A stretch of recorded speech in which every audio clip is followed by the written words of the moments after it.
Dia mengubur peluru ke dalam tanah dan mengubahnya menjadi ranjau darat yang dipicu oleh tekanan. Setelah itu ia mengumpulkan lebih banyak peluru, lalu dengan hati-hati mengeluarkan bubuk mesiu di dalamnya untuk membuat bahan peledak yang lebih kuat.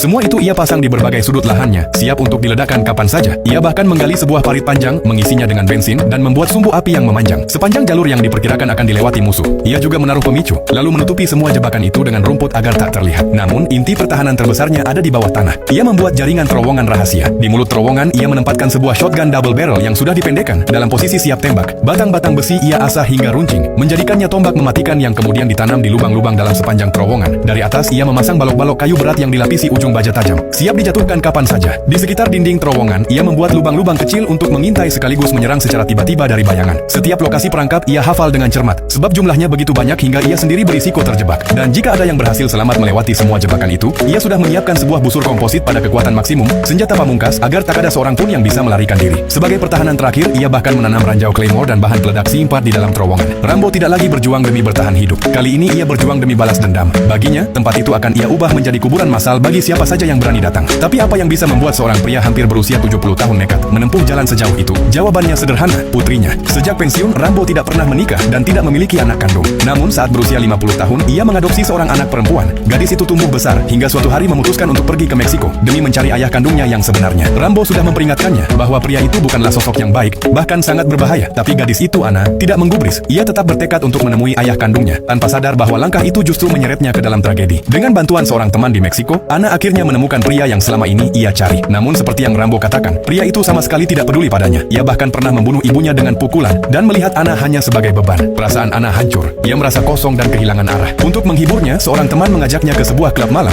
Tapi di sanalah mimpi buruk dimulai. Seorang pria asing diam-diam memasukkan obat bius ke dalam minumannya. Saat Ana terbangun, ia mendapati dirinya berada di markas perdagangan manusia, terjebak di dalam kegelapan penyiksaan yang mengerikan. Hari demi hari berlalu, namun ia tak pernah kembali. Sementara itu, Rambo semakin gelisah.